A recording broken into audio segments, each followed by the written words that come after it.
Okay, good evening. Welcome to our March Affordable Housing Trust meeting.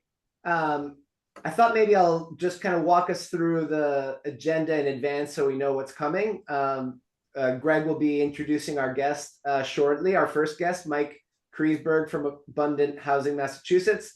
Then we'll have a chance to talk about what we're doing in the subcommittees, and just to kind of remind us all that the development committee was going to talk again about our ideas for an ADU event. And so we'll be presenting those ideas, and the opportunity of having our guest, Mike Kreisberg, is to ask questions of fact and theory that may be useful for that conversation. I don't know if the funding or education folks want to give us any preview now. No need to do so. We'll be hearing from Tony Duong from Barrett Planning on the housing production plan goals and strategies, and then I guess a series of updates. So let's go ahead and bring our first guest, Greg. For sure, and I'll just add and note, I put at the end of the meeting to consider that market rate development down in South Amherst. So let's leave some time to cover that a little bit. So with that noted, I will promote Mike. And Mike, I apologize. I'm not sure if your last name is Kreisberg or Kreisberg. I'm going to say Kreisberg. You can correct me. But Mike is with Abundant Housing, Massachusetts. He's the policy and advocacy manager, and is working and has been working in conjunction with Abundant Housing in Massachusetts on a variety of fronts. And they were instrumental in the housing bond bill, and a big part of their participation was advocating for the ADU component. So I thought it'd be cool to have to get their take on this, and then hear about where they're going as well. In the next legislative cycle. Yeah, we're excited to have you here as a guest, Mike, and welcome, and take it away. Great. Well, thank you, Greg, and thank you everyone for being here. I mean, I really appreciate the invite, having the opportunity to speak. It's really great to be able to meet, in this virtual world. We can meet people from across the state really easily. So I'm actually gonna share my screen here. I have a few slides we can run through real quick, and then I kind of cut out when Greg was talking there, but I think that there'll be also some time just to do some questions at the end of the presentation, right? Yeah. For sure, Mike. Yep. Yeah. So as Greg mentioned, I'm with Abundant Housing Massachusetts. I'm our policy and advocacy manager, which means that I focus most of my time on developing our statewide policy agenda and then figuring out how do we pass it and how do we move it through the mercurial, mysterious state house over there on Beacon Hill. So a little bit about us. We stand up for abundant housing in all communities across Massachusetts, and I'll talk a little bit more about what exactly that means on the next slide. And how we do so is driving policy at the state and local level by identifying pro-housing change makers, building the power of local organizers, and connecting a statewide network. So what we do, we kind of have two pillars of work, really. The first is community organizing. So that means is that we have members who are across the state who are interested in the work that we're doing. And if there's enough of them in an area, then we can help them form a local pro-housing group. I mean, we have, I think, probably close to 24 pro-housing affiliate groups active across the state, and a lot of them have been really involved in the MBTA Communities Act rezonings, which obviously is more of an Eastern Massachusetts thing than a Western Massachusetts thing, but I assume you guys are all familiar with that. I see some nodding heads, and so a lot of our affiliate groups have been really organizing in communities where there are active rezoning process happening and trying to push for more housing, trying to make the best possible plans that we can from that law. So that's one side of our work. And then the other side is I touch a little bit more, which is the statewide policy work. And so that's, drafting up a policy agenda, working with legislators in the state house to file bills on Beacon Hill, and then trying to move them through the process. Again, what I mean when we say we stand up for our housing, across Massachusetts, and that means that we believe in the need for more homes of all types. And so that means we need more public housing, we need more income restricted, capital A affordable housing, We also need more market rate housing. We need more particularly missing middle housing. Those housing units between like 2 and 20 units, more family sized units. We really need just more housing across the state because, as I'll get into a little bit on the next slide, there's just a kind of a growing body of research showing that really at the root cause of our housing crisis is a shortage of homes. And so we're really trying to find what are the barriers that we see out there to increasing house production and to building more homes and figuring out how we can possibly change them.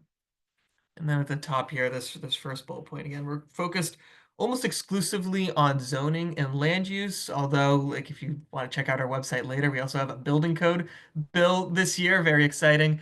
But historically, we've been pretty much focused exclusively on zoning and land use. And there's a few reasons for that. Not the very least is the one that's probably the most in our control. Like at the state house, we can control zoning, but then also at the town level, at the city level, that's really where we can make an impact. If there's a trade war and there's giant tariffs, there's not a lot we can do about that, and the cost of materials goes up, but we can control our own zoning. We can control our housing production that way. So I think it's even more important now than ever, really, to kind of lean into what we can control. So a little bit of level setting here, calling it like the state of the state. I have a quote up here from a new report that just kind of came out from the Healy administration. She had appointed when that's in 2023 now, because it is 2025. She appointed in 2023 a housing advisory council that was developing a housing plan and a housing needs assessment for the state of Massachusetts. And that actually was published a few weeks ago now. It's up on mass.gov's website, and I wanted to highlight this quote here because, again, this is just a little bit reinforcing what we see as the problem out there is that the primary factor contributing to the state's housing crisis is that there are simply not enough homes to meet the needs of the people that are living here. And a few other takeaways, I know it's always a little bit amorphous picking like a number that we need, but based off of like housing growth projections and the rate that the state is growing, they project that we'll need about 222,000 new homes by 2035. That is in the next 10 years to kind of rein in housing costs. Uh, which if you look at our current rate of housing production post-pandemic is a little bit more than 10,000. It's like 11,000 homes per year. So we'll actually probably need to double our current rate of housing production to reach this 222,000 home goal. And then this report kind of gets top line into some of the strategies that we need to get there. There is a subsequent report that was produced by another commission that the governor had produced that has, more in-depth strategies for increasing housing production. But two of the ones that she mentions in this report are full deployment of funds authorized by the Affordable Homes Act. Again, this was a record-setting bond bill in terms of the amount of money that was authorized, record amount authorized to invest in public housing, uh, directing more tax credits towards building more housing. And this is a lot of the capital A affordable housing stuff is included in that bill.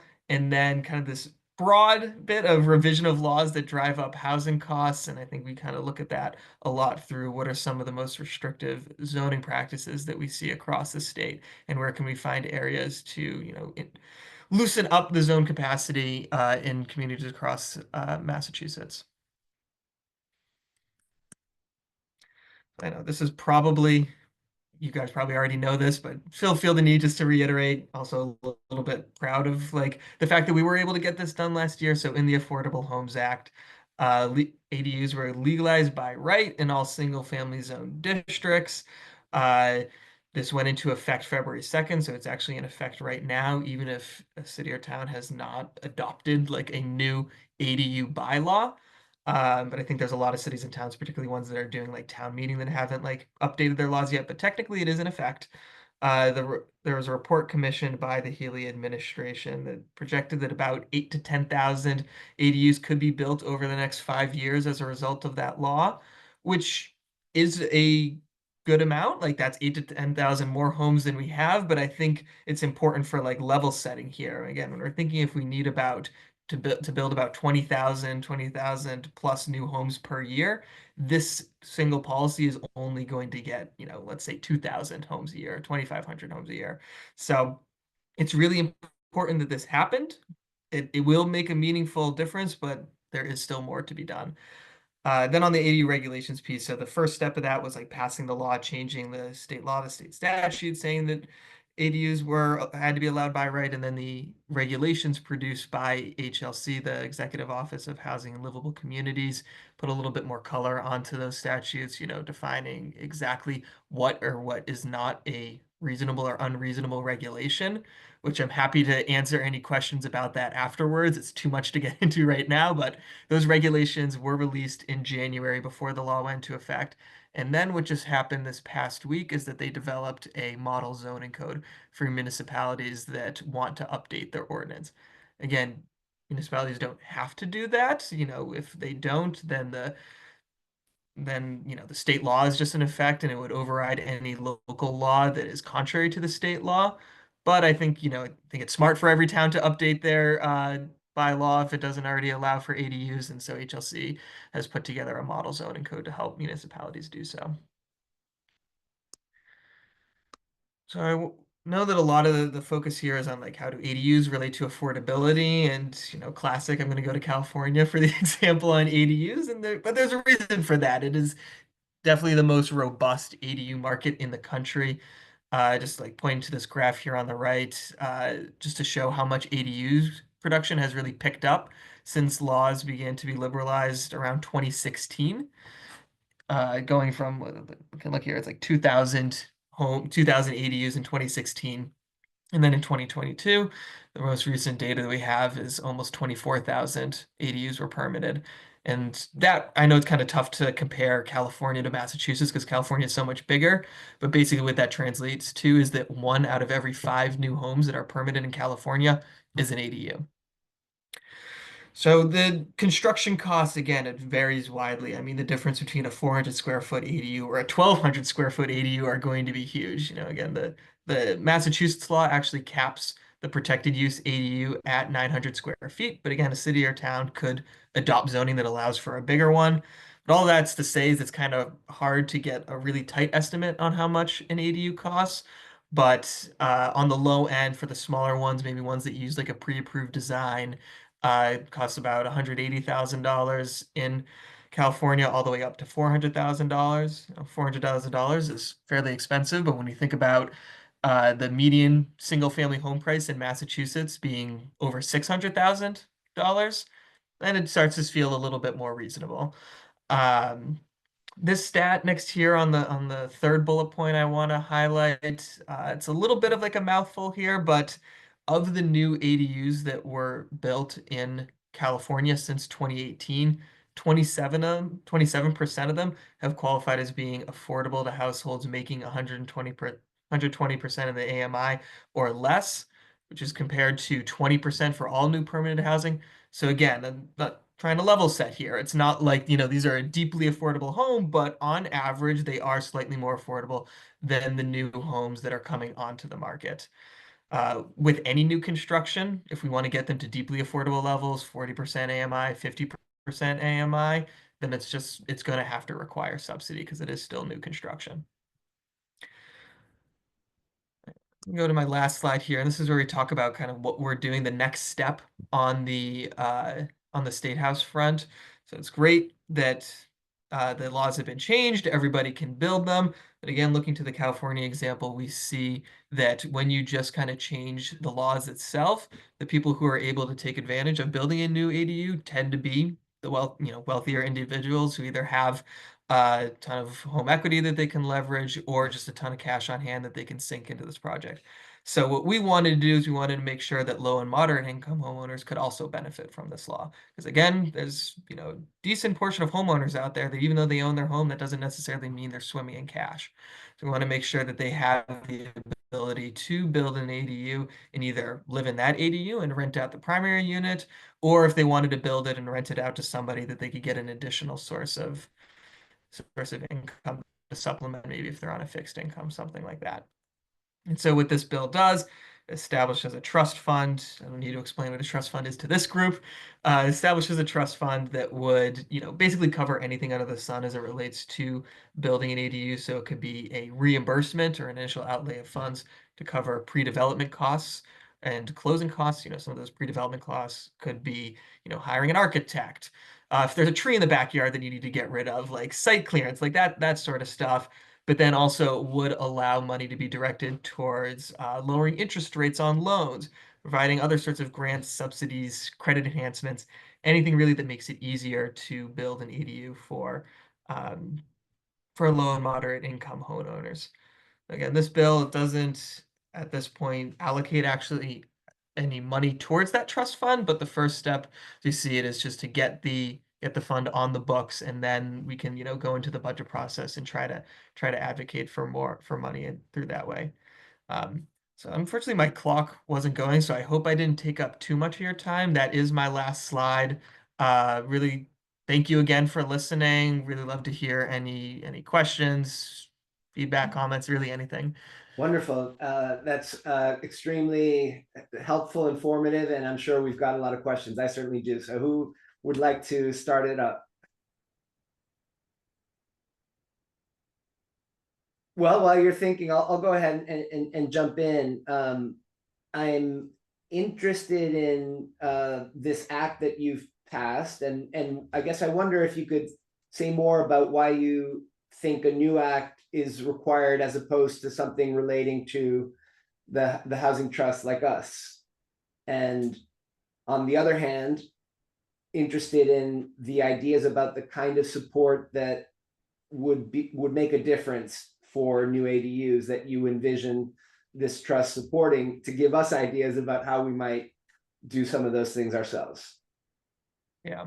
So, I mean, the reason I think it's necessary to set up a statewide trust is the understanding that not every community might have the same commitment to affordable housing that Amherst does, and we want to again make sure that it's available to everybody.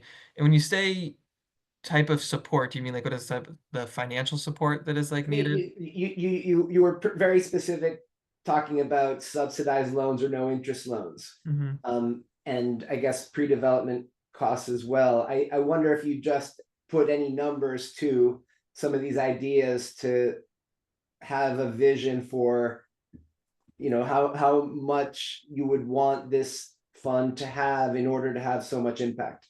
Yeah. So for the pre-development side of things, we've seen that those costs usually come out to about 15 to 20% of the total development cost. So if we're thinking of a 400, the top end, a $400,000 ADU, then that gets us to, like a $20,000 grant right there. And we're initially basing this bill off of a act in California. California offers up to $40,000 for homeowners for pre-development costs. And I think that's probably more than most people need specifically for pre-development. But again, when trying to target low and moderate income homeowners, we want to give the most amount of flexibility possible. So if somebody does have it legitimately, like only a few $1,000s of cash on hand, they can get those initial expenses paid, or then they can then take out a loan. I mean, and then on the loan part, so I mean, in Massachusetts, the lending landscape is a bit new.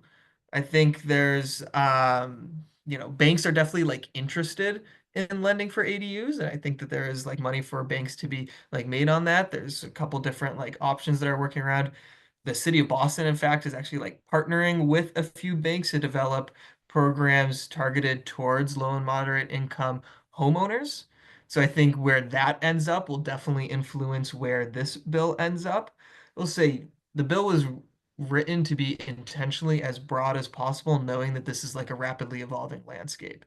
And so I think that like in the first, a little bit of like, part of our strategy here is like we're in a 2-year legislative session. We know the first year, I think there's going to be a lot of experimentation for banks lending on the private market.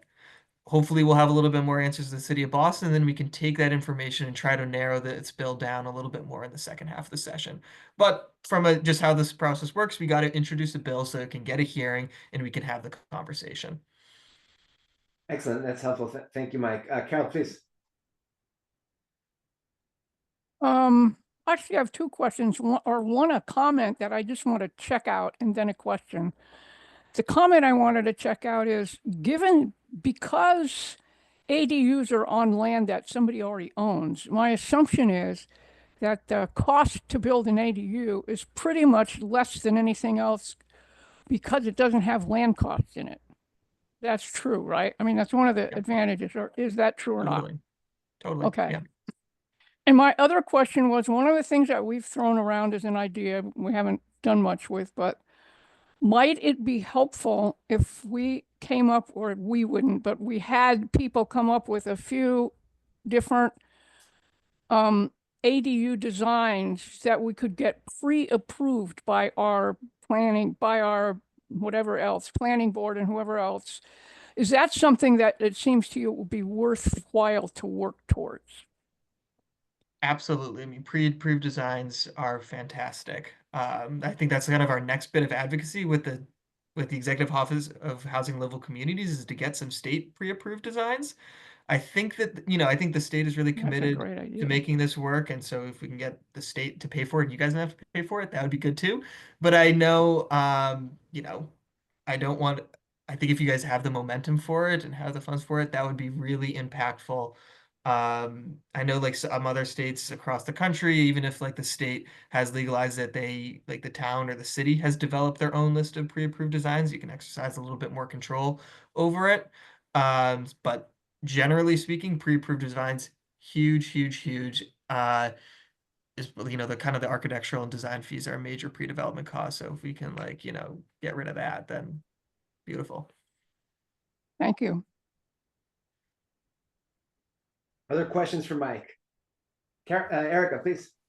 So I always raise this. It seems that, most of Eastern Mass, most, not all, they deal with sewer systems. And in rural communities, we deal with septic systems.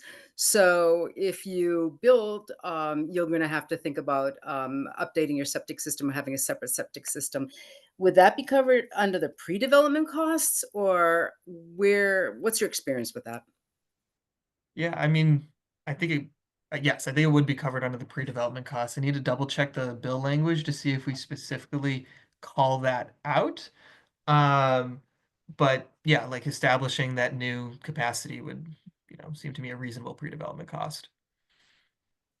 Yeah, and I think I was just reading like Backyard ADUs, they are like a local-ish based company. I think they actually started in Maine, but they also do in Massachusetts. And I think like like a new septic system for an ADU can cost like up to like $10,000, which could be prohibitive. So if it's not like, I'm glad that you raised it because I think it'd probably be important to like specify in the bill itself. Great. Other questions for Mike? I mean, one question I wonder if you can comment on is just how to think clearly about the notion that adding supply supports affordable housing across the board, even if a new unit isn't capital A affordable. Can you tell us what you understand about the relationship between increasing supply and increasing affordability? Yeah. Thanks for that. I mean, the issue that creates high housing prices is that when there's like a shortage of home, you get competition and you get bidding wars. And so when there's a few homes that are available on the market, I think we have a very tight market right now. I mean, that's because a lot of people bought their homes and interest rates rose up, so nobody's selling their home. But we also haven't built enough homes. We have a really tight housing market, so there's not a lot of homes that are available. And when that's the case and people still want to try to live here and move here, there's a lot of competition for those few available homes, creates bidding wars. The wealthier are always going to win a bidding war because they can afford to pay more, but it just drives, and so that's how it drives up the price for everybody. And if we have more options, then there's different places people can go to. I will say another issue that we have in Massachusetts, and that we have very limited like choice on the types of homes that are available. So even if we're building lots of like new single family homes, that might not be the right type of home for somebody at a certain stage of life. And so, creating ADUs and opening up that option, I think is like a housing type that like is more suitable for people at different stages. Whereas right now we kind of have a one size fits all approach where it's like you pretty much have to either like rent an apartment or you have to buy a single family home. And so this just creates like another option that people can run from. Yes, Erica. I'm curious if, in your conversations across the state, the issue of one being in a college town, which obviously Boston is, huge number of colleges, and then building ADUs, and the concern about, well, these are could possibly be outside students, and then they're vacant during the summer, et cetera. And then you have the issue, like on the Cape, where people are concerned about ADUs just becoming summer rentals. Have you had any experience or conversations with communities about that? Yeah. Well, luckily the state allows, as part of the statute, allows communities to ban short-term rentals. So if a community wants to do that, then they can do so. And then the issue, I guess I should say the issue about like student rentals, I think that you need to think about what like the zoning code is responsible and what it's not responsible for. And I think like building inspectors and building inspections are really important in terms of like maintaining like safety of the units, and that's kind of beyond like the scope of the zoning code. So like the zoning code determines like what is allowed, how big it is. If there's concerns about the units becoming like dilapidated, or landlords that aren't taking care of their properties, or students that aren't taking care of their properties, I think then there's other avenues for addressing that, and that the zoning code isn't the best like means for doing that. Hey, I guess last chance to ask Mike a question. You've been very generous with your time. I really appreciate you guys, Okay, like well, I said, inviting us. And these are really great questions. And I don't know, I was glad to see lots of heads nodding along as I went through the presentation. That was good. we're No, a no friendly scowls. There crowd. weren't too many scowls, which is good. Oh yeah, Erica, please. Just a clarifying question. So this act has already been passed, or you have filed it and you want us to support it with written comments to say this is a wonderful thing? Yeah, it has not been passed. We would love for you to submit written comments about it and to contact your legislators. I can send around a little bit more information about it, but I think, we'll expect to have a hearing at some point in the summer, and we'll probably do some letter writing campaigns. And yes, we would really love for you to support it. Excellent. So, oh yes, Carol. I was just going to say, please keep us informed when it's Yes. coming up and when you need some kind of anything, some support. Let us know. Let us know what's going on. Oh, absolutely. Don't have to ask me twice. I'll All right, make sure and to follow actually, up with Greg and get my information around. And I think it'd be great as the trust to like be engaged in this, but also, as individuals and as residents, we'd love to get you plugged in. excellent, Mike. And so yeah, look forward to being in touch. And if we get an event going out here, might you or your colleague be interested in joining a community event relating to housing? Yeah. Yeah, absolutely. Okay, wonderful. Thank you so much. Great. Would love to come, especially now that it's like nice and sunny out. Would love to come out to This Western Mass, spring. Yeah, good. Yeah. All right. Well, thank you guys so much. I really appreciate it. All right. All right. Thank Good you. night. Cheers. Good night.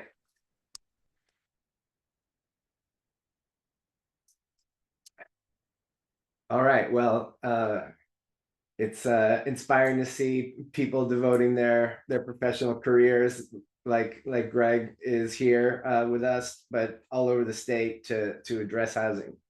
All right. Well, we have scheduled to hear from the subcommittees, and development can certainly jump in, but would education or fund, is it fundraising? What do we call you guys?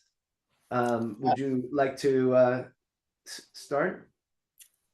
I can start. Yeah, we're Great, go the ahead. fund. I think we're called the funding committee. Funding committee. Okay. All right.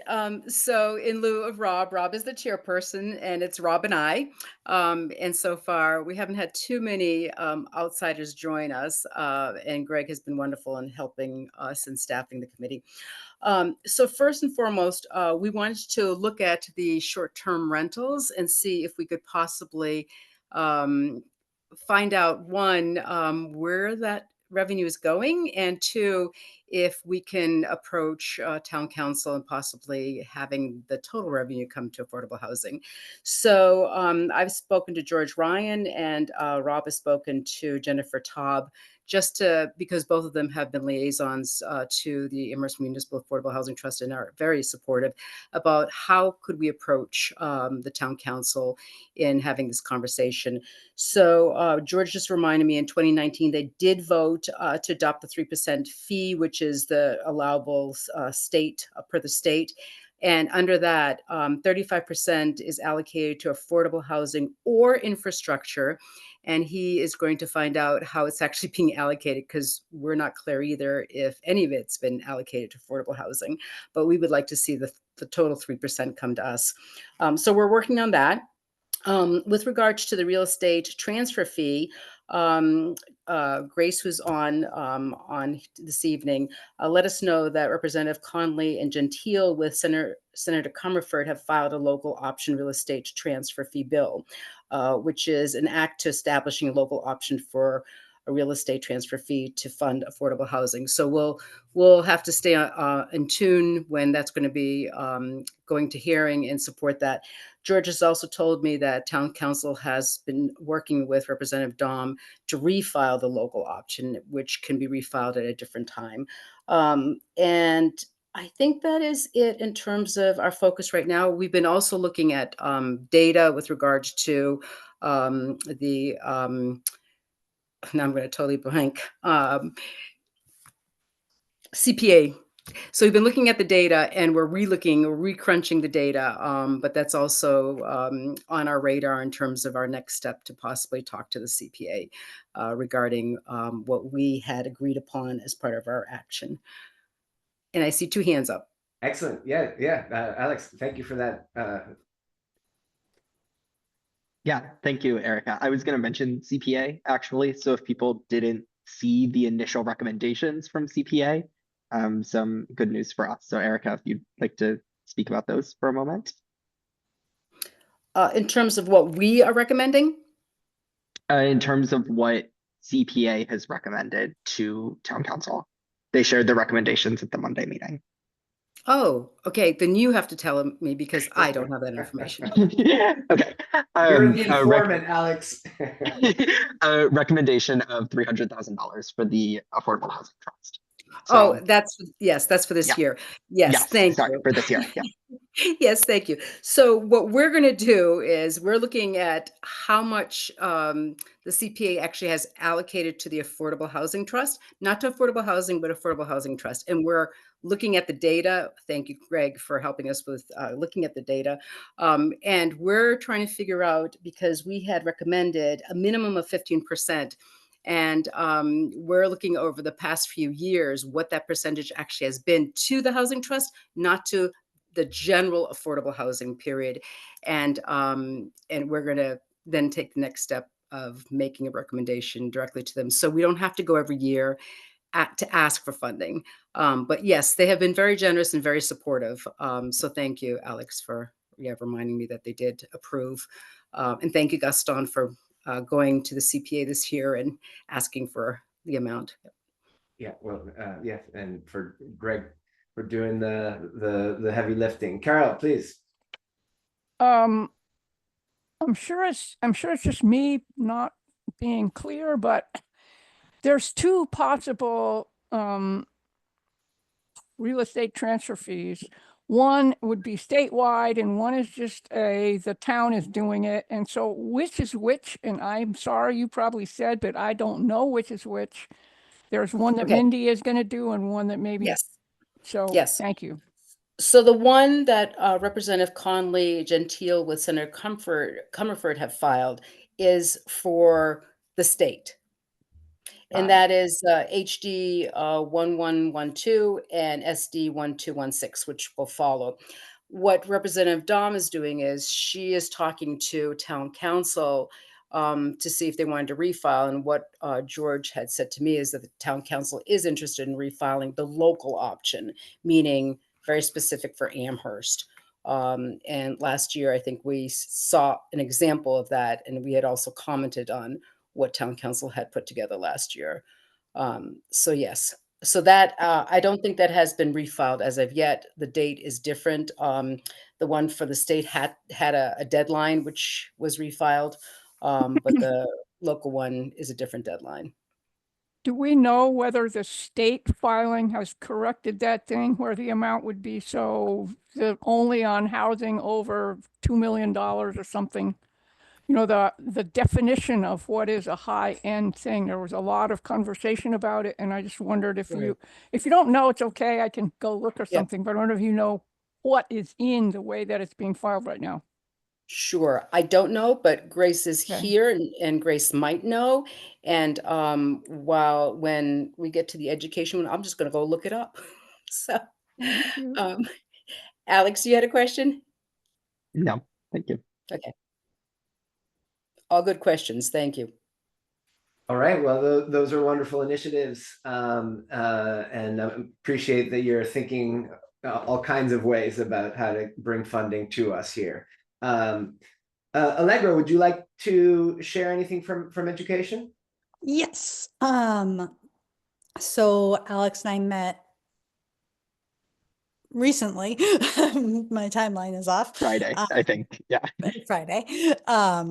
And one of the things we talked about was the blurb that we had shared a few meetings ago, and that there had been a few modifications to it, and that perhaps that would be something we'd share with you tonight to see, get feedback on. But before we do that, we had also kind of gone through the list of town committees to see where it might be helpful to have some overlap. And we came up with Energy and Climate Action Committee, the Human Rights Commission,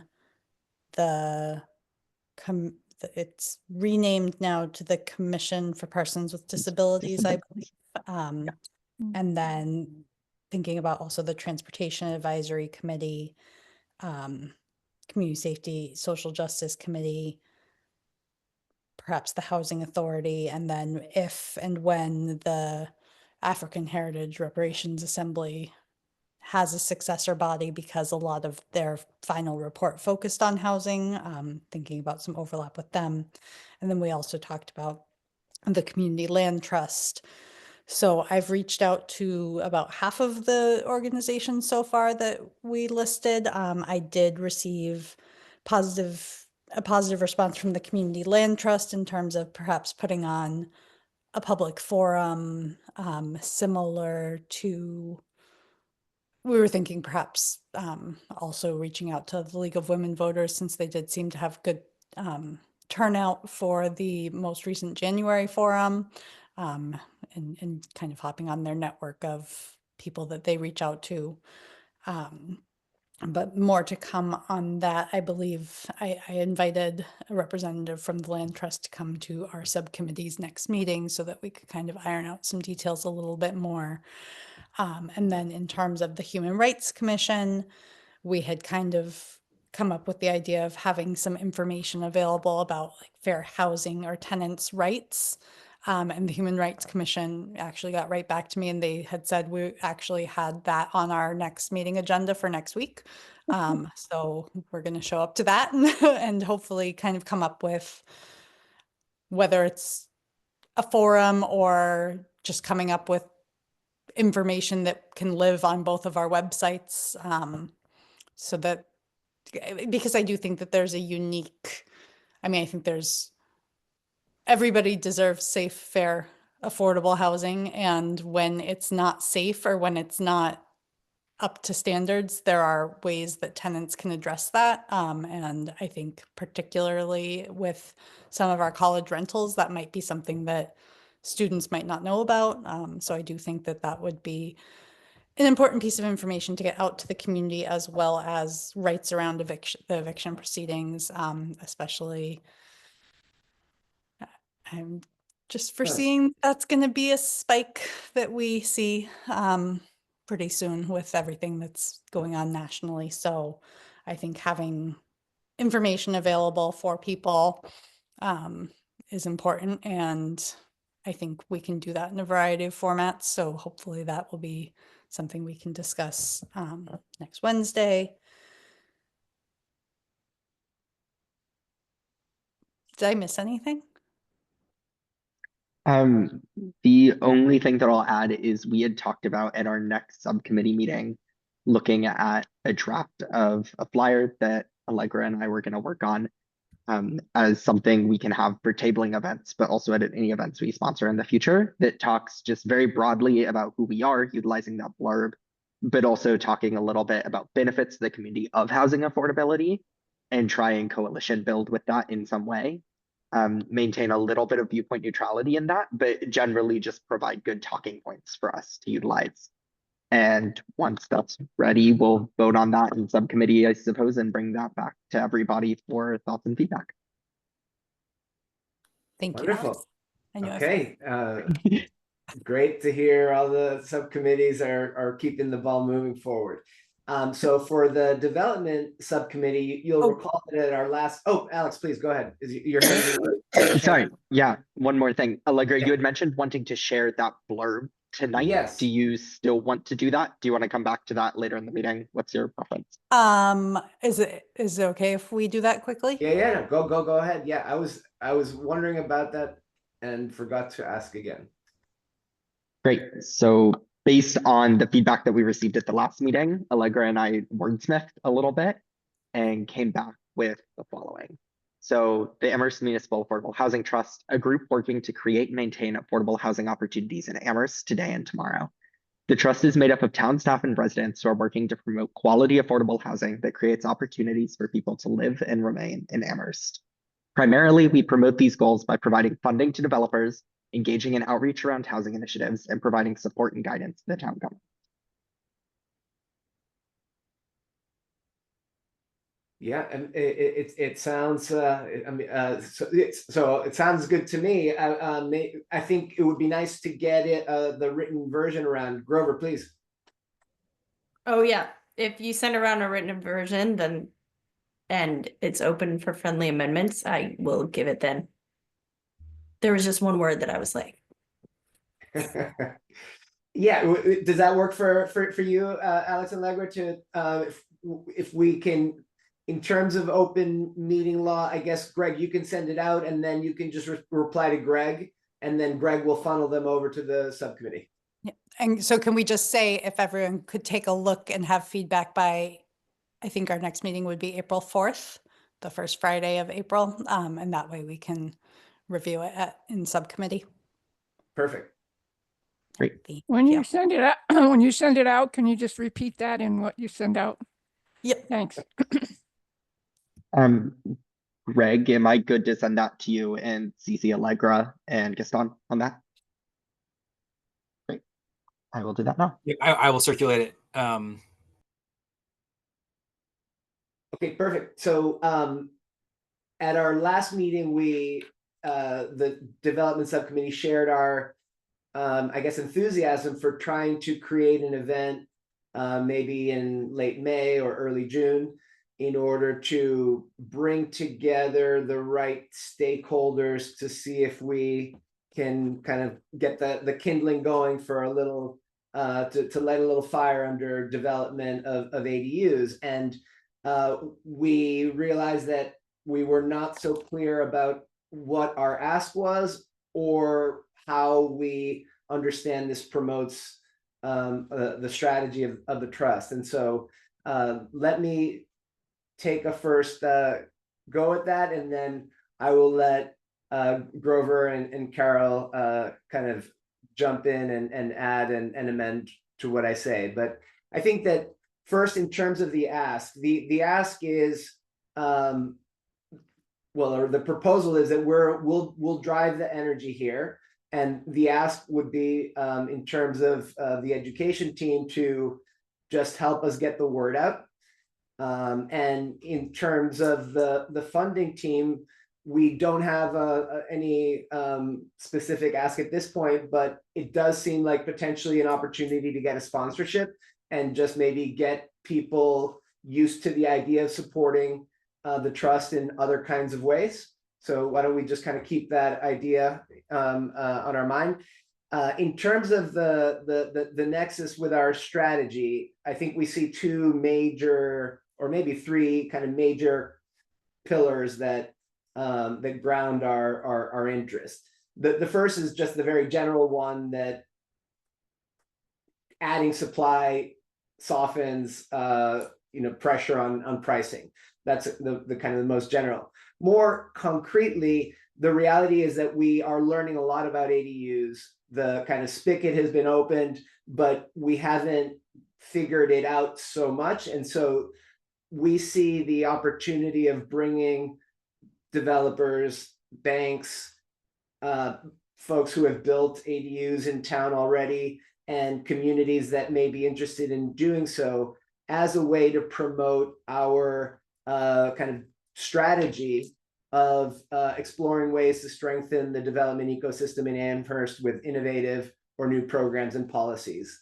So we feel that we need to kind of lay a foundation in order to be able to even get specific about the kinds of programs that we heard about from Mike, whether it's funding pre-development, whether it's interest-free loans, who could we plug in to provide the kind of subsidy that might be tied to a covenant for capital A affordable, and so on. So we think that this is a move in order to strengthen the development ecosystem with respect to ADUs in town.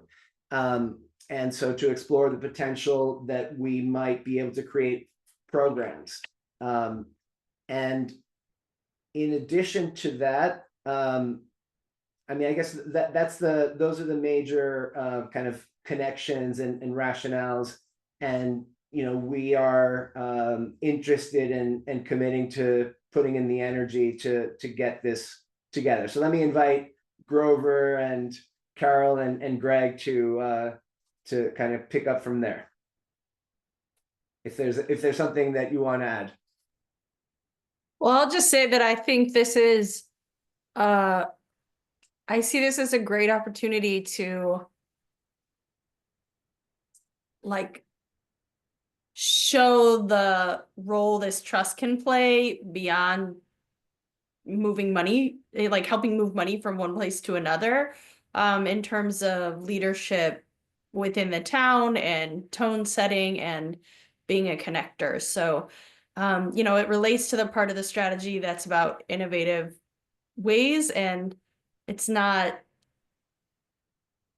my enthusiasm about it isn't because I believe that it's going to solve all our problems to have people build more ADUs, but it will solve some problems for some people, and it will also help us build relationships and build muscles and try some things and learn from them. When I joined the trust, our conversations were really different. We weren't all sort of rowing in the same direction, it felt like, and this feels like an exciting opportunity to try something, do it, and then go to the next thing in the plan that we put together and try something else. I guess the only thing I agree with all of what you all both said, and I just feel like it seems like it would be so short-sighted not to do something because, oh, well, it doesn't reach down to 80% affordable. We don't know where it will reach because it hasn't been done. It takes the price of the land out of things, which is already a big thing to do. And the more it happens, if there are the more it happens, the more the costs may come down and the supply may go up, but also the costs may come down. I just think it's a thing that could develop into a, that stupid game where you roll everything up and then the universe, it just goes, anyway, it could roll up into something bigger than we can imagine right now. And so that's one of the other reasons for me. I would love to get to a place where there was something that we built that was affordable, even though it didn't have a subsidy. And I was kind of impressed by that, by Mike's statistic, what 120 something percent of the houses that had been, more of the ADUs were in some way affordable than just other bunches of houses that had been built. To me, that's really impressive and something to work toward and something to, okay, we got it down this far. How can we get it down this far? How can we get it down this far? So I'm excited by the prospect. All right, well, let's take questions or comments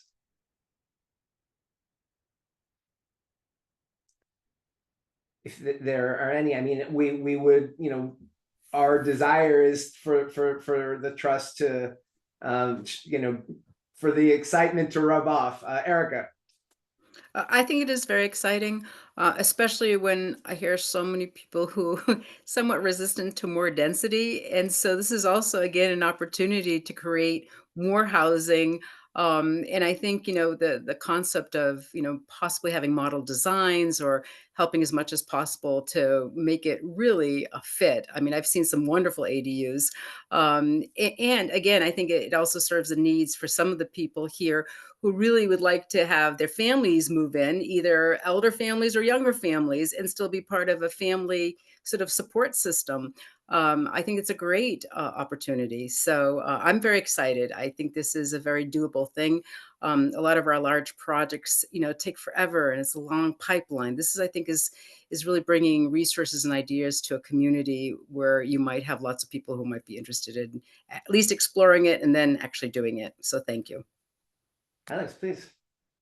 Yeah, I wanted to thank you all for the time and energy that you've put into this and revisiting this and reframing this in a way that I think better aligns with our mission. I might remain an ADU skeptic, but that's okay. I look forward to being convinced by you all in the future and supporting you however I can, even if I disagree with some of the assumptions in there. I appreciate the energy and enthusiasm you all have for this. All right, appreciate that, Alex. I guess just what your comment, Erica, raised in my mind is the possibility of kind of empowering residents to make a change themselves, and not having to have such big capital projects, and a little bit of kind of spontaneous development would be really exciting. So I think that you're, while you may be a little more skeptical, Alex, I think we are waiting to find out what it could be. So we're, I think just, it's half empty versus half full. I don't think any of us are clear exactly what's going to end up in the glass. All right. Well, absolutely. It sounds like we have kind of consensus here, and so I guess for next step, I'd like to suggest that we'll move the ball to the next stage of identifying a date or potential dates, thinking through the venue, and getting more concrete, and coming back to you with those ideas at a future meeting. Okay. All right. Greg, does that anything to point out here? Just kind of put a period on it. I could say a lot, but I think this is a thing we can do and then watch. I mean, like perhaps there'll be opportunities to keep the ball rolling actively, or perhaps we do an event and connect some people to some resources and wait a while. So to me, I like it because it's a measured investment of our human capital and time, which doesn't lock us into a perpetual thing necessarily, unless we wanted to. And the idea of getting an event together, that might be the main fare, but we can use this as a way of connecting other resources. And so I'd like to invite all of us to think about who else we would want to try to get to this sort of event, once we kind of create the foundation for it. I think that lenders will be particularly interested, and I think it's good to actually have a reason to make some connections with them. Okay, well then let's keep our agenda moving along and invite Allegra, please. Sorry. I feel like we had a conversation. I don't remember who it was with, but there was some idea of like mapping where these could go. And I don't remember who was doing that mapping, but perhaps some targeted outreach to some of those areas would be helpful in preparation for that kind of event, so that we would be, saying like, hey, if you might be interested in this, you are an ideal place for this to happen. And we can connect you with some of the resources that could potentially help. Absolutely. I think that it's either just flyers to those target neighborhoods or door knocking would be a fun thing to do, and I think the right thing to do given the vision that we've got. All right. Well, yes, Alex. I agree with the point brought up by Allegra, but I'd also like to remind us still that the state bylaw allows attached ADUs and fully internal ADUs as well. So I know we're waiting on a town updated bylaw, but there, to my knowledge from my reading of it, are no properties that would be completely excluded from the opportunity to have an ADU under this. It might just look like something else. It might look like more of a conversion internally. Please correct me if you have a different reading, Greg, but I see you nodding. So I'd invite us to remember that in outreach. And yes, there are neighborhoods we can focus on that might feel more approachable to people, but let's not be too targeted in that we're missing whole populations that could also benefit. Good, excellent. And yeah, it'll be a good chance to figure out what's the technique of getting word out that works for this trust. So it'll be a chance to get some experience generally just on doing events of that nature. Okay, so let's get invite our next guests to the meeting. Tony.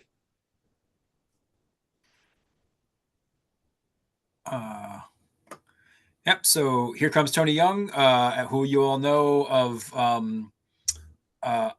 Barrett Planning, who is here to share updates regarding goals and strategies for the housing production plan and get and see how those landed. So I sent that a couple days ago. Might be helpful. I'll maybe do part of Tony's job here and just ask, show of hands if folks have time to read those. Or okay, so some familiarity, but not across the board. So Tony, I'll let you interpret that as you will. But Sure. Thank you, Greg. Happy to be here as always. Yeah, I'm glad that you're able to, a few of you are able to, read some of that. There's a lot of detail and information, especially around each of the strategies, supporting each of the goals. Greg and I have talked yesterday, and we're going to revise a little bit of the language surrounding some of the I guess the goal statements, but it won't be too drastically different from what you have in your hands right now. So with that said, I do have a few slides I'd like to share with you, just to go over, very quickly, I guess the important topics and what can next steps look like. So, all right.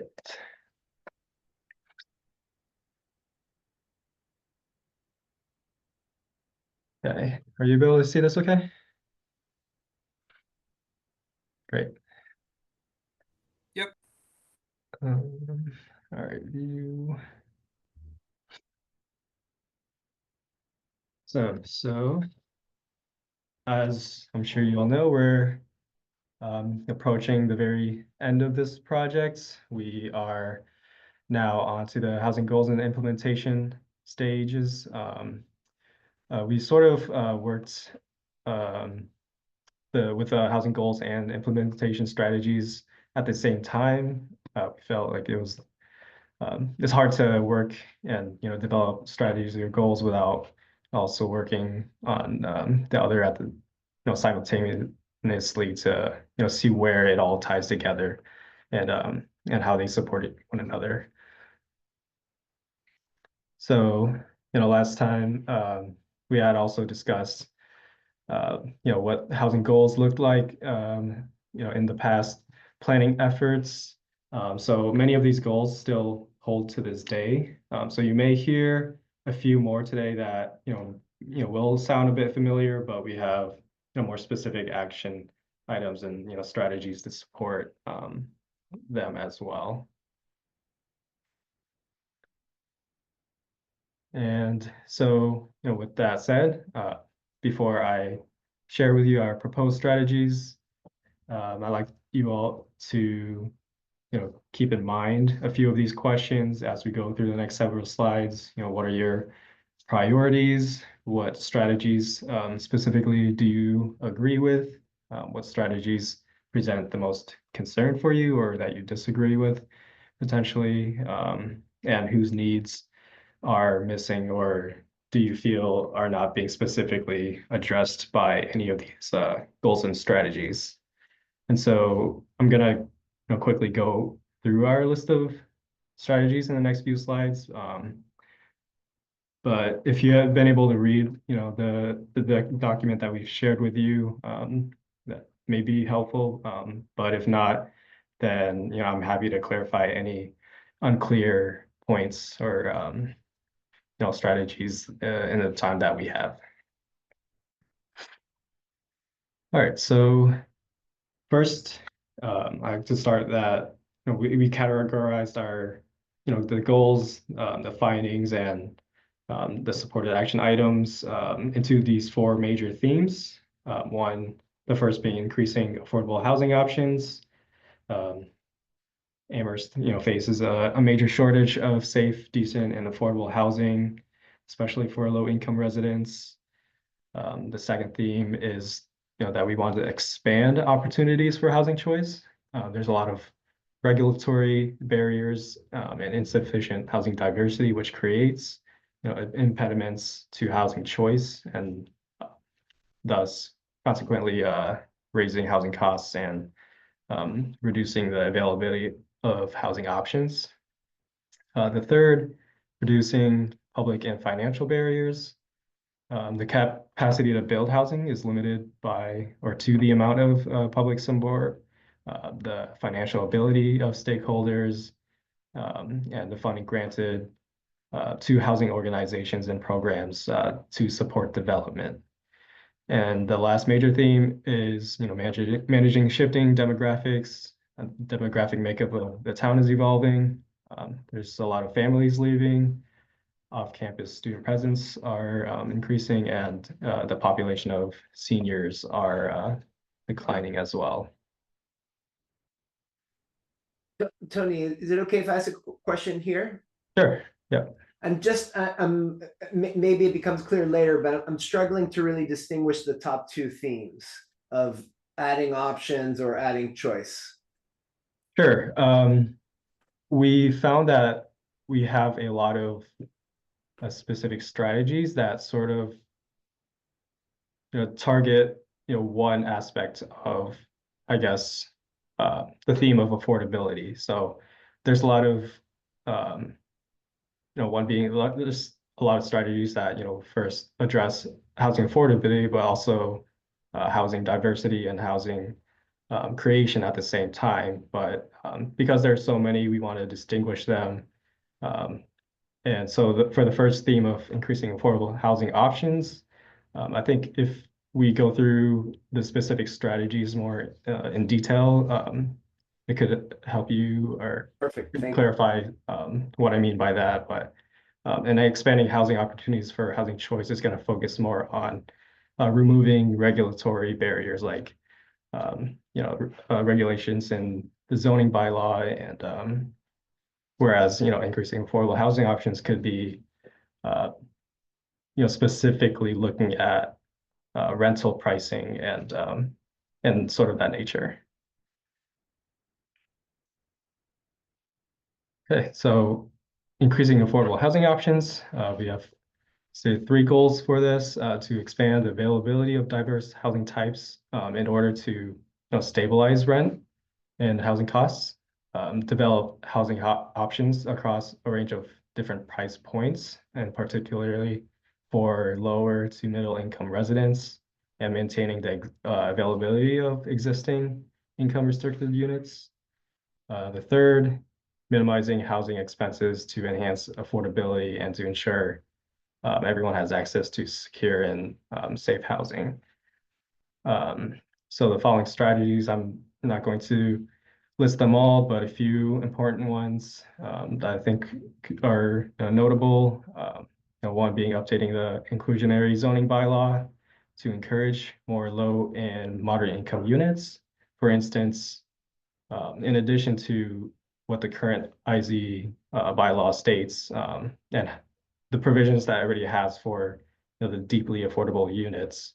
In addition to that, to consider adding a provision for reserving specifically for middle income households. So people within the 80 to 120% AMI range. Another strategy for this theme is to establish a Chapter 40R smart growth districts and attempt to revive the consider reviving the last attempt to establish this a few years ago, and this time around learn from why it wasn't ultimately successful, and resolve any issues that were raised back then.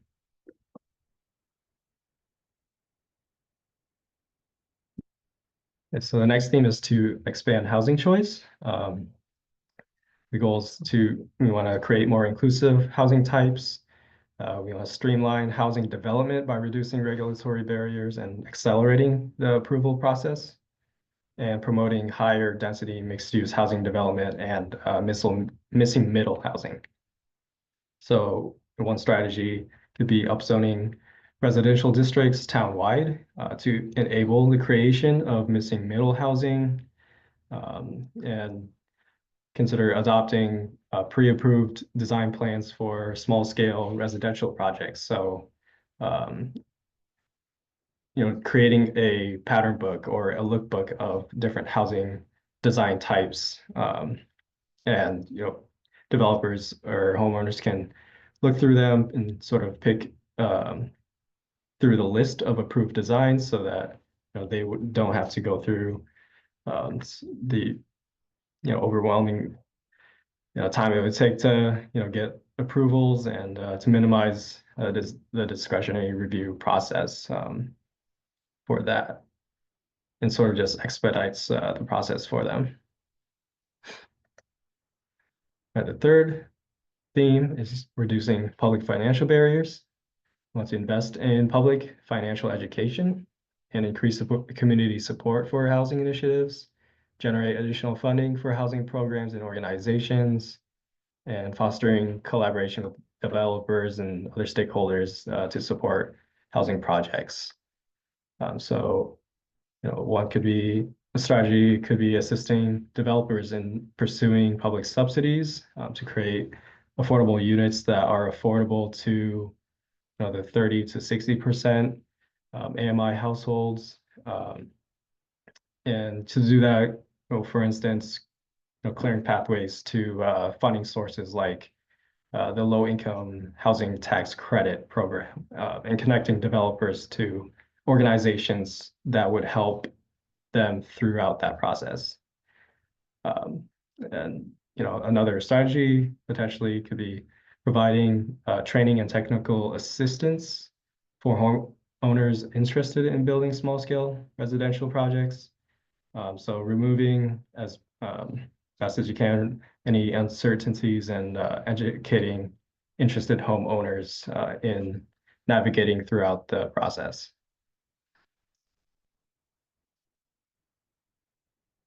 The last major theme is to manage shifting demographics.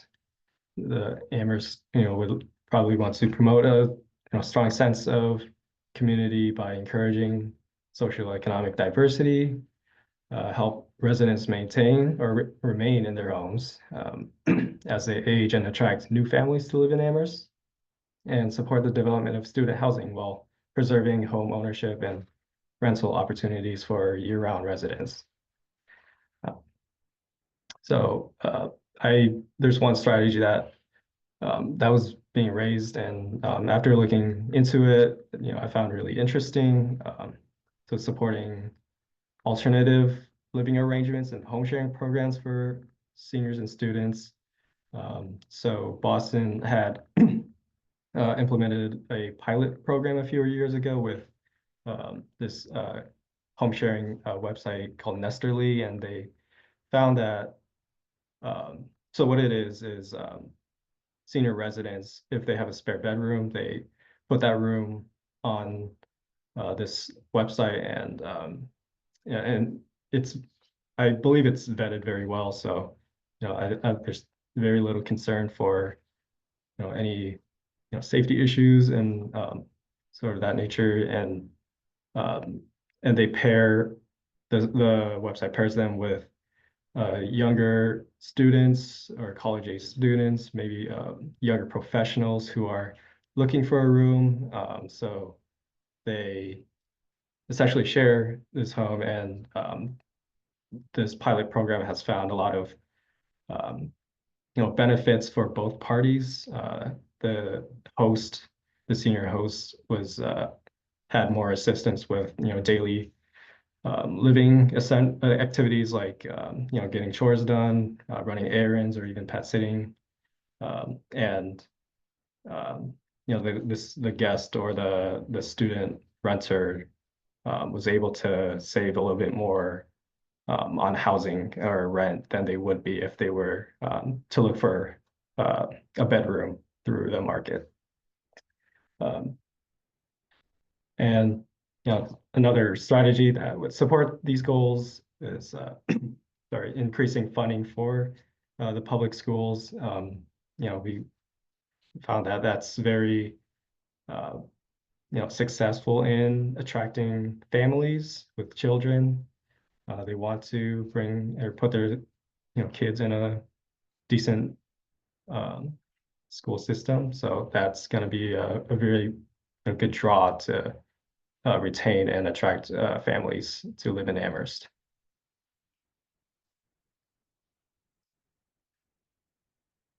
All right.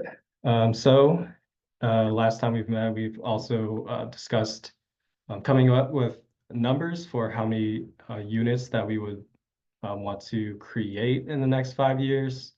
You've asked that we come up with a low target and a high target to sort of cover sort of like the different needs that we've identified in town. So the low target, we had come up with 265 total units by 2030. So this more or less follows Chapter 40B's minimum annual production guidelines. Although Amherst is not subject to this requirement, given that the town has already over 10% of its housing stock as on the subsidized housing inventory. So this formula, town doesn't have to follow this, but it more or less acts as a low benchmark for how many units that the town could add each year. And the high ends of the target could look at it in two different ways. So high target A is going to look at the gap between the number of cost burden households and the number of existing income restricted units at their respective income levels. So this table is data pulled from the housing or the HUD and the data estimates for how many households at each income level, how many households were found to be spending more than 30% of their income on housing. And we cross-referenced it to the data that the town had provided us on how many units on the SHI list are actually income restricted and capital A affordable. And so housing target B or high target B, 715 total units by 2030 is going to look at the number of all cost burden households over 30% AMI and the number of households under 30% AMI that are family or elderly households. And then dividing that by 2 to get a number closer to high target A, and looking at and considering factors of feasibility, looking at trends in housing production and permitting, and also how many units that the town was able to create since the last housing production plan was adopted. And yeah, and that's all the slides that I have for you tonight. If you have any thoughts, please, I'm happy to hear them out. So the proposed production targets, they're, you know, we're not married to these numbers at all. We're, open to amending them. And if you have any ideas for, like, if there are needs that you don't think have been addressed in any of these goals or strategies, and, please Hey, let us know. you got people's interest, Tony. Thank you. Grover, please. Of course. Thanks, Tony. I have some questions about this slide here. Mhm. One is, I'm curious why there's such a big gap between the low target and the highest target. Mhm. Like, yeah, why is there not like a 400 unit range? And I'm excited to hear some very smart, wonky answer to that. I imagine there is one. So that's my first question. And then my second question is, curiosity about how, for example, 715 units, the logic that we would say to town councilors or a member of the public about if there are more than 1,500 cost burdened homes, how is 715 new homes across a range of target occupancy income levels going to resolve that?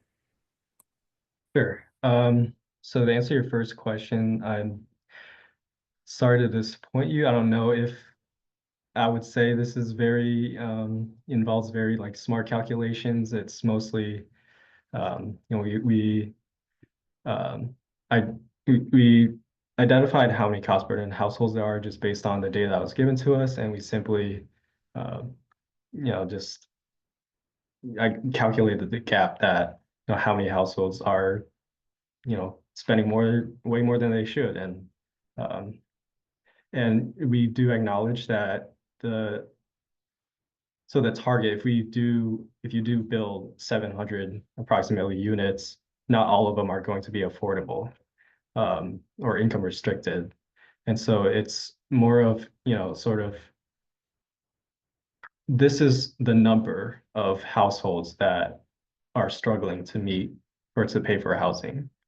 And this is the number that, you should, keep in your mind and, making housing decisions or policy, and keep in mind how many households need units to move into. And, granted, this may sound a bit arbitrary, but we do want to account for, we could put out a target of 1,500 or 2,000, but we're worried that's just how feasible is that going to be, and how likely is that going to pass the town and the decision makers, right? I think so. To answer your second question, if we have this column showing almost 3,000 households cost burden. Vast majority of that, of the 30% and below AMI households, are off-campus student households, and we do want to acknowledge and account and I guess adjust our calculations to account for that as well. Yes. I Alex, forgot. yeah. Yeah, first of all, thank you, Tony, for being here, and to you and your entire team for this. I got an opportunity to read through this pretty thoroughly and was very impressed with most of what I read. I had some feedback and some questions that I'll try to go to quickly. But first, I guess just a guiding question. What comes after this? Are these strategies going to be broken down into specific action items, or are these strategies envisioned as the action items themselves? Um, so so the way we approach developing these lists of strategies, so you know your town best, you know what, you know what Amherst is most capable of. So for, the more, I guess, specific actions, I think that we want to leave that up to you to sort of decide like how do we achieve or accomplish these strategies.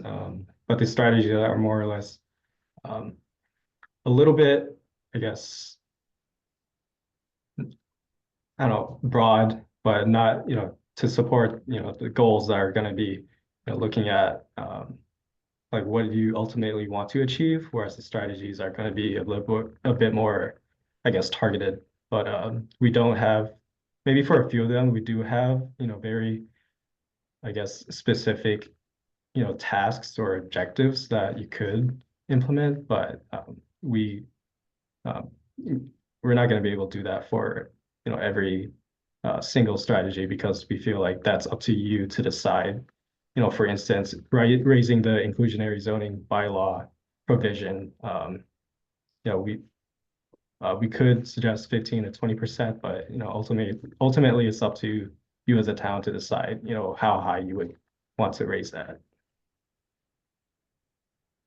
Great. Okay, thank you. Well, thinking back to the questions that you started us off with and asked for specific feedback on, I had responses to some of them. So one of them was, are there any populations that we feel like are left out from this? Overall, I was really happy with the representation that I saw throughout the goals and strategies. I was a little surprised and maybe concerned that, at least from my read through, I didn't see any mention of individuals experiencing homelessness. I know there is a talk about rental assistance for housing insecure, extremely low income households. But I would have loved to have seen at least one strategy, possibly under the increasing affordable housing options, that mentioned an increase in supports for individuals and families experiencing homelessness. So that was the one overall takeaway. I did really appreciate the specific call to action from the Amherst Housing Authority and also the promotion of the idea of cottage court development, which I think seems to strike and other middle housing typologies, which I think strike a balance between increasing density that we need, but in a way that seems more in line with the character of the town. And the other thing I wanted to say I really appreciated was the mentioning of parking requirement recalculation and thinking about the proposed University Drive overlay as well. So thank you all for mentioning those and doing that work and being familiar with our town in that way, and also mentioning the AHRA successor body as well, and referencing their plan and making sure that that's carried forward into town goals. Yeah, thank you so much for that feedback. Yeah, no, that's a good point. Yeah, we'll definitely go back and look into, to, what, I guess, target the, or add a strategy or maybe incorporate something to, address directly the needs of those facing housing instability and homelessness. Thank you. Thank you. Tony, I guess my comment relates to Alex's first question, and I like all the verbs you've got in the report. When you say, it's up to you to figure out where, there's no you, there's no you that is Amherst. There's no one person that is Amherst. And so I would really feel a lot more comfortable if you pinpointed who is the actor that can actually do any of these things, so that we have some accountability and some finger pointing. Sure. So that is we do have a plan to add that into the document.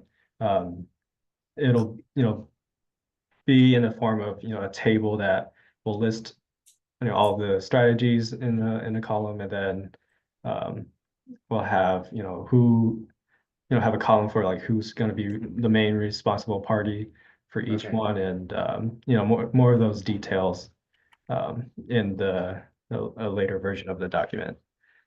and I guess just to follow up on that directly, that sounds great. But I wonder if anyone who's being tagged as having a responsibility in this can have a chance to know that that's what the report is going to say.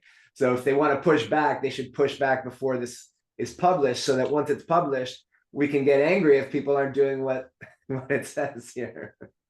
Okay, that's a Something really like good that. point. Yeah, Something thank like you. that. Erica. Yeah, that was my comment as well. It's very comprehensive. It's pretty amazing. It's very idealistic in 5 years. And without what Gaston just identified, it's going to be very difficult to achieve. And it's too bad that Paul's not here, because I would love to know how this plan is then brought to the zoning board, the planning board, the financial department, et cetera, so everyone's on board with understanding, what the commitment is to doing this. This is a Amherst Town's housing production plan. We're a part of it. Absolutely, we're going to do our part. But I think, there also needs to be. I'm sure this is probably going to go in front of town council as well. But I think it would be very important to identify who the parties are who needs to support it in order to achieve it, because 5 years is a very short period of time. But thank you so much for all the work. Yes, thank you. I think that's something that Greg and I and the rest of our team is going to have to discuss and or come up with sort of how we want to approach presenting this to your regulatory bodies and to best increase the chances of adoption and really make everyone happy and make sure that everyone has provided we provide a lot of opportunities for people to share their input, to go through all the documents that we've shared and that Greg has uploaded to the website. But there will be so after this, we're going to I did want to tell you that looking ahead, we are going to share with you the final and complete draft, not final, but complete draft of the housing needs assessment, the goals, strategies, and as well as the fully written narratives with a deeper discussion on how this all ties together by say the first week of April, and then so that's going to incorporate all of the revisions that we've heard tonight as well, as and anything that you will want to share with us between now and then. But then, we'll share with you the complete draft, and then you will have another opportunity to put it out to the public, and read through it again one more time, and that's because it's going to be another opportunity for you to give us more feedback and input, and then we will incorporate those revisions and then send you, another final revised document, and and hopefully that will incorporate everything that and address any concerns that anyone might have, and and then we'll go from there, I guess. Hey, Carol. Yes, Carol. I want to say I'm grateful for all the work that you've done, but I must admit a disappointment. And that is at the place where you said a couple times, well, that's for you to figure out. Like, how much should you increase the inclusionary housing amount? Or that's the one that sticks in my head. But I would hope that you would be able to tell us, because all these things are connected, if you want to get to this, what you might want, what would help would be if you did this and recommend something. I mean, telling us it's up to us, you guys just put all the expertise and energy and all this stuff into figuring this all out. Give us more recommendations. Tell us what it should be. So I don't know. I'm grateful and also a little disappointed that we don't have more concrete direction. Okay, no, thank you.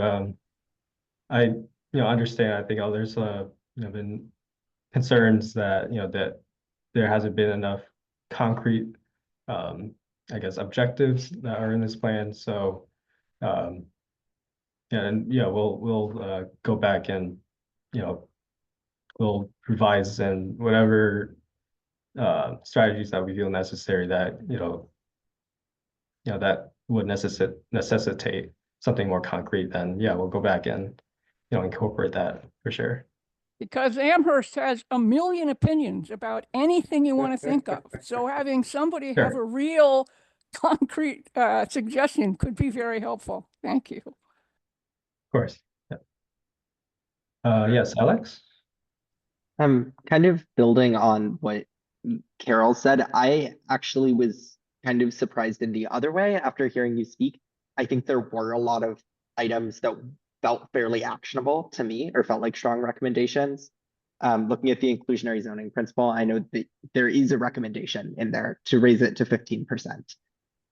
So I was impressed with some of that. I do think it could be helpful to, and I understand this is a draft and this is front matter that would likely be in here anyway, but just identify the next steps and where this document leaves off as opposed to where it's supposed to pick up to help us all better understand what the scope of work that Barrett actually had is. Yes. Thank you, Alex. Yeah, Greg? Yeah, I mean, I think it might make sense to speak to process a little bit, as far as what the town's going to do, and kind of how Nate and I decided to look at this, and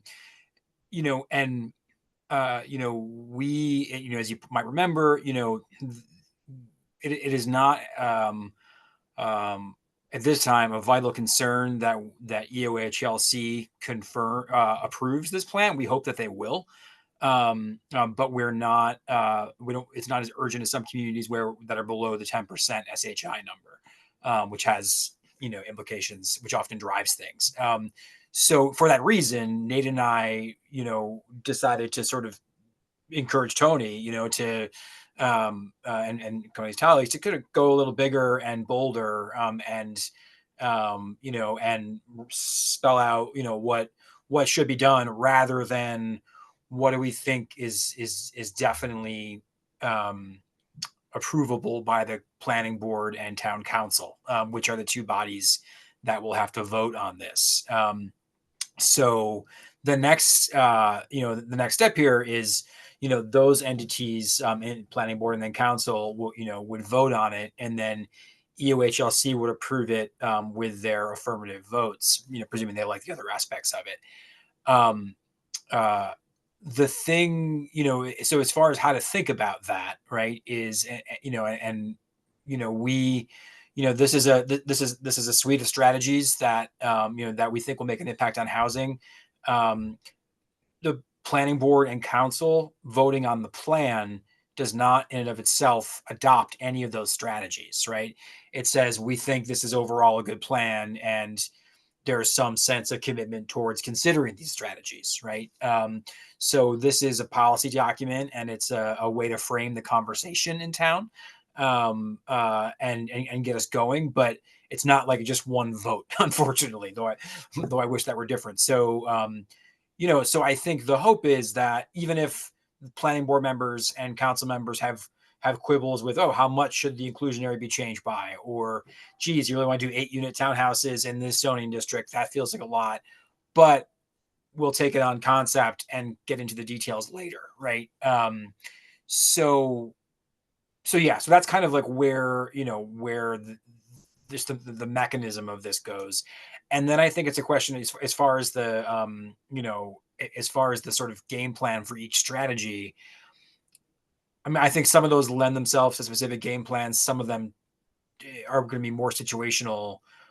But I think what this group can very much do is look at, presuming we get it passed through those bodies as a whole plan, to say, hey, like, what are the, are there things that we should really lead with as a town, and advocate for those things, with the relevant decision makers.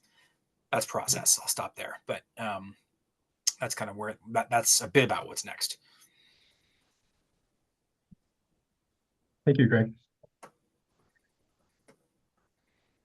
Any, Tony, I guess hearing the range of comments and questions, anything more you'd like to say or ask of us? Sure. Yeah, so again, this is a working draft, so please, if you have more comments, take the time to read through our the draft that you have in your hands, and you know, send them to Greg, and then he'll share them with us, and then yeah, and we're gonna consider everything that we've heard tonight and into the next draft that we'll send you in April. So Yeah, and just to reiterate, the document I sent to all of you has much more detail than Tony's slides did tonight, so it's worth having a look at the descriptions.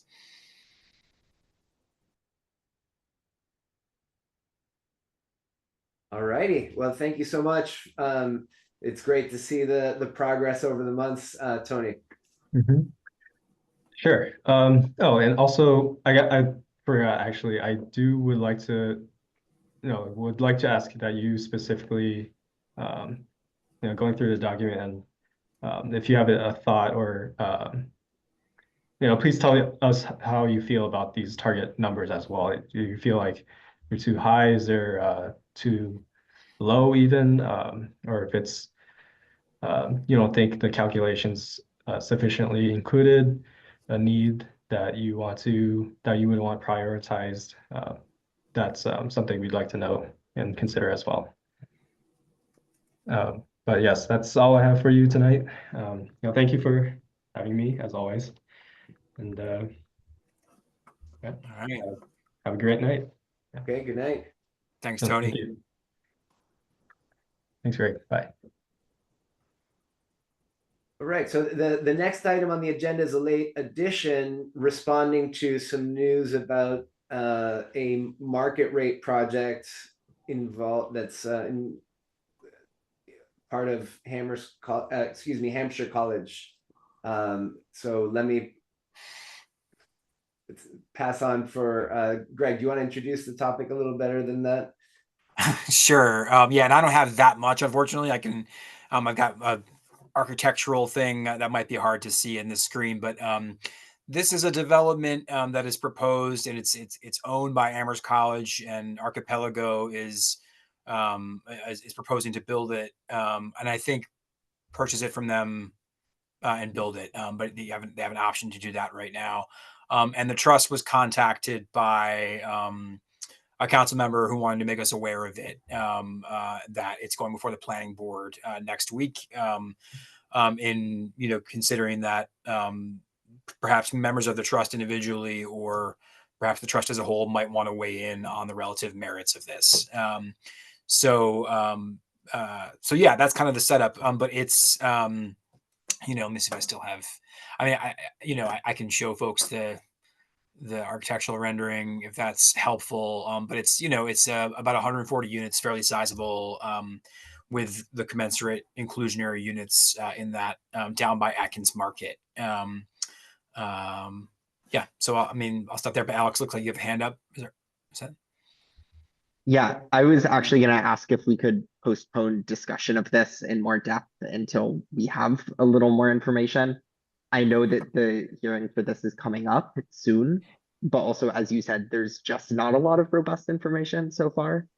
And I would encourage everybody to look through it on their own time and consider supporting it or not on their own. But in the interest of time, knowing that we need to discuss open meeting law changes and some tenure changes with the trust, ask that we consider postponing trust-wide discussion.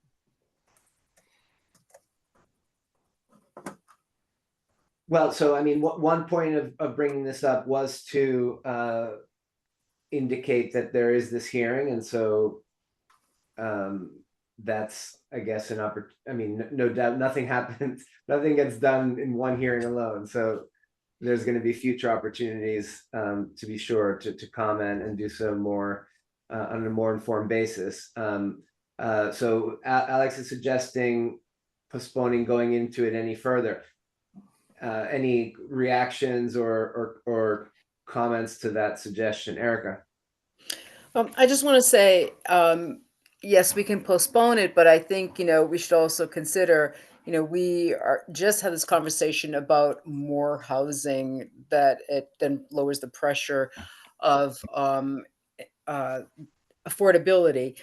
With this particular project, I think they're going to be about 17 affordable units, and there's also going to be commercial property, which increases the tax base for Amherst. So yes, let's all look at it at our own time and make a decision if we want to comment on March 19th at the planning board or wait until further notice. But I don't also want to lose any opportunity to show that that we're interested in increasing more housing. Right. I mean, So I see the number 140, and it's close to the low number that that Tony put forward, right, of 240 or whatever it was. I mean, I guess I wonder if there's any. Do we need to know more about the project to be able to say that we are enthusiastic about the development of housing in Amherst? Maybe that doesn't add too much to the hearing next week.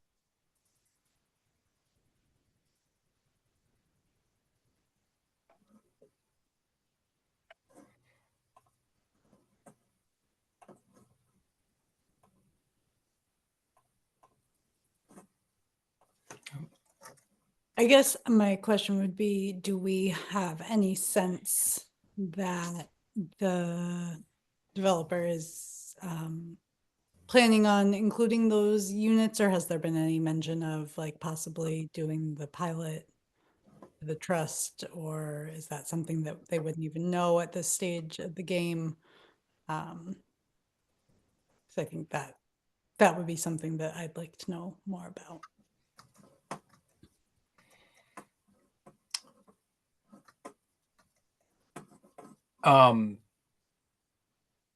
So I can answer. If it gets built, there'd be an obligation to build inclusionary units. So so I think we could bank on that, including at the split affordability levels. And I'm not quite sure what you meant, Allegra, by The in lieu payment, I think, is what Allegra.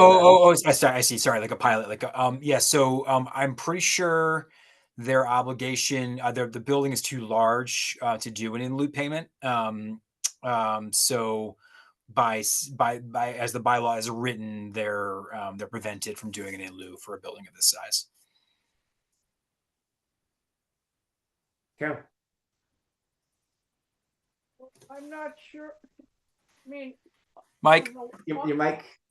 sorry, on the one hand, yeah, 140 units and some of them are going to be affordable. Great, hooray. But that's all I can say based on nothing other than the number. And I don't know if that's valuable or not valuable. I mean, I'd say that about anything that said that about it. And maybe we would have a more valuable thing to say if we had more information. So, I mean, I read about it in the paper and I was like, oh yeah, this looks great. But I don't really know much. It's, yeah. Yeah, I mean, I guess what I'm not clear about is what more we might say besides yay. Does anyone? I mean, Alex, you're the one who suggested that we talk about it further. What can you imagine? What sort of comment do you imagine that we might give besides yes, we support housing? I was actually asking to postpone discussion because I don't know if we have enough information. No, I'm saying suppose we had all the information you could ever want. What could we possibly say besides yes, we like housing, build it if you can? No, I think that's at the end of the day all we could and should provide on this if we decide that's appropriate. I just don't know if that's a good use of our time today. No, I mean, what I'm saying is we've talked about it all that I think I would need to talk about it to be able to say we support housing. And I'm not sure what more we could say than that. Is I'm asking in theory, what further kind of comment could we possibly have, even if we had all the information and we were, super knowledgeable about the details of the project? Oh, gotcha. Okay. So something that jumped out to me is there's within the proposal that they attached a ton of parking spaces in this project. like 2 per unit. Okay, I'm curious to see more of a traffic plan from them, but Okay. also look at if this is something that's providing affordable housing units, like capital A affordable housing units. Great, we support affordable housing units, but how does this tap into existing networks? How does this work with transit? How does this work with nearby employment? How does Right. this work with nearby services? So that's part of it. The other one is seeing some more, they have some unit breakdowns on here in terms of what they're talking about. This same developer has proposed similar projects before and then very drastically changed unit breakdowns later in the process. All The right. thing that jumped out to me is there's 3-bedroom units listed on here. If that happens, they would be required to have 3-bedroom units that are open to be capital A affordable because there's a lottery system for that. That would be fantastic. We have a huge identified need of missing capital A affordable 3-bedroom units, Okay, but I would like to wait a little bit longer to see if that's still the direction this is moving in, okay, or if we see more course adjustments as we continue with as volatile as the development. okay. No, I mean, it really is helpful for me to hear your answer, Alex, because I guess one question is, do we even feel like it's our role to comment on traffic patterns? Certainly when we talked about the development on University Ave, we did raise the concern about the food desert issue, and so I can't differentiate having a concern, about the one and not the other myself at this point. So your point is well taken, and also weighing in support of larger affordable housing units. So I'm persuaded that if we're gonna say anything as a trust, that we, even if we have just the information you've given us, we need to talk about it more to decide what we would want to say as a trust about it. Is people comfortable with that? Okay, then let's, Thank you. there are some other updates. Thank you, Alex, very much. Updates, Greg? You're muted. As a follow-up, just that last item, would it be helpful to be joined by somebody representing that developer and or Hampshire College to give a not a brief presentation, with some, and to answer some specifics? I can make that invitation. I can't promise they'll come, but okay. Great. So I'll do that. And yeah, and if anybody goes to the planning board, be cool to hear a report back, even informally. So we talked about that. So yeah, I think town updates. I think the most notable thing, and mindful of time here, is some of you may have heard, Hickory Ridge is no longer on the docket for a fire station. Opening, and the door was never really closed, but now the door is wide open for a housing use. So that's exciting. And there's been discussions both a little bit informally at the staff level, and I think from community as well, around senior housing there. Unclear if there's senior housing developers who might be attracted to that kind of a parcel. So, but we're beginning to explore that. The South Amherst School RFP was won by Joy Squared, which is the narrow gate, who did the last one with the VFW. So they're going to do a similar process with that. What's cool is this time they'll have 3 iterations. So they'll have 3 different concepts at the end of it. So we're having a launch meeting for that on Monday. And the VFW are working on a RFP for that as well. I've been working on that this week. Community homes pre-qualified, and Amherst Community Homes coming along. I'm scared about tariffs, but I haven't heard anything. So hopefully no news is good news.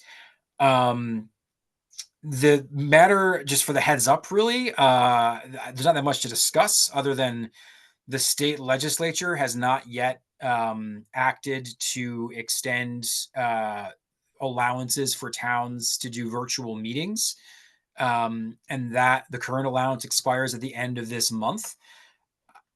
I haven't dug into the weeds too much. I guess they've extended it at the last minute a lot in a few times already. Right now, that action is tied up in a larger piece of legislation, probably strategically. So maybe they'll pull it out. But just the heads up is there is a chance that this meeting is in person in April. And how the town will manage that space wise, I've asked but not really heard anything particularly. I think probably most people are assuming it'll get extended.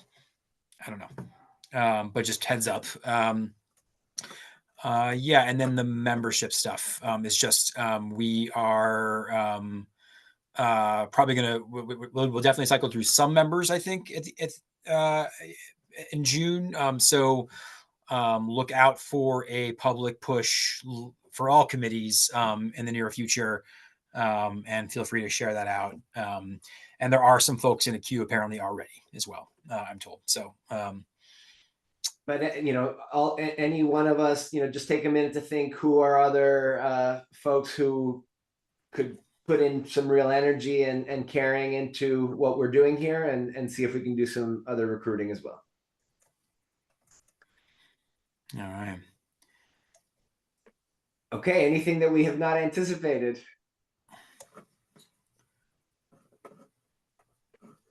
Then It looks Alex. like Yeah, I asked for it at the last meeting. I know it's not productive now as we're waiting to see if open meeting law provisions are extended or not. But if they are extended and we're still allowed to meet virtually next month, I would appreciate some time on that agenda to discuss if that makes sense moving forward, or if we can look at a hybrid format for meeting. yes.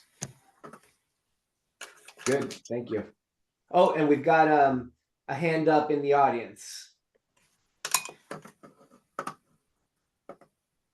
Go her hand went down.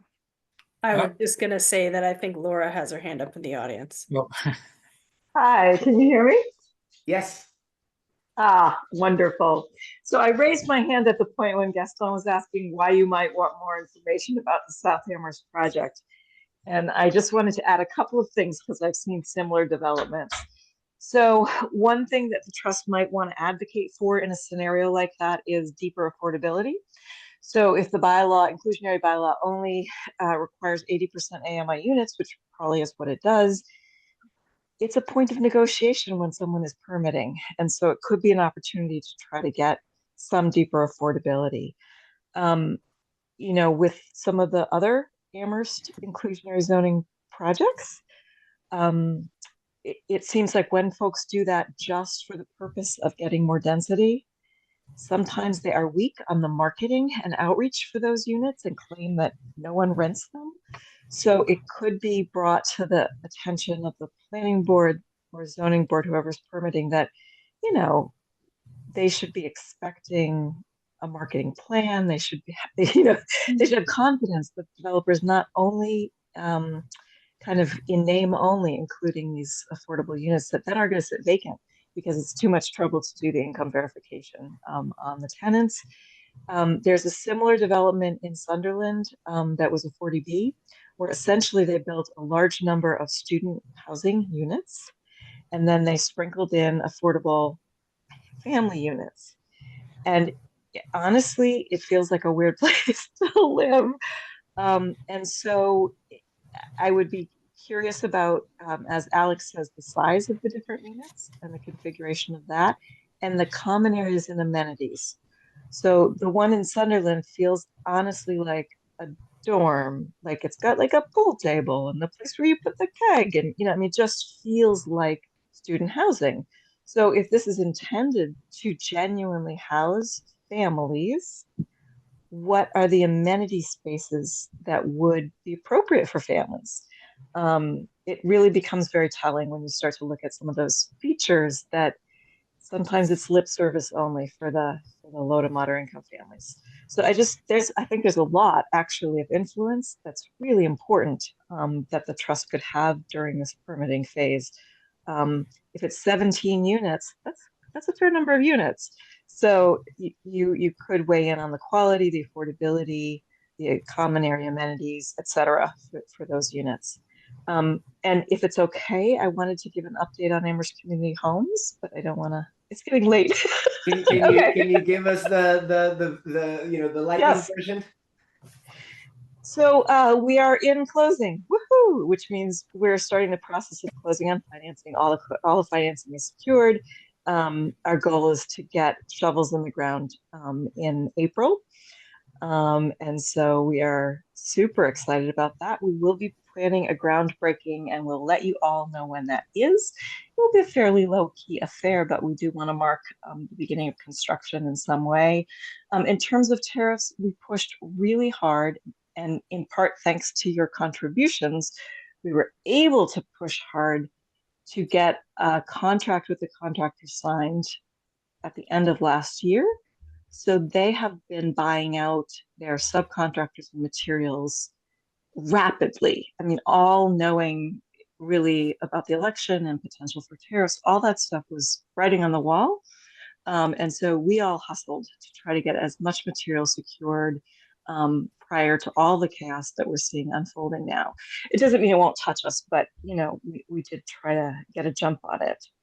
So thank you. Terrific. And we're not even within 2 minutes of 9 p.m. So I think we are ready to entertain adjourning. Unless there's something, Greg, go ahead. I'll just note that Valley's also doing outstanding outreach work on finding prospective buyers for those homes already. So we're wonderful. Well, we're keeping to our allotted 2 hours, assuming we can adjourn on a hands up, and we're all excited to move on with our evening. So nice to see everybody. Till next time. Thank you. Bye. Good night. Good night. Thank you. thanks Good night. everyone. Good work.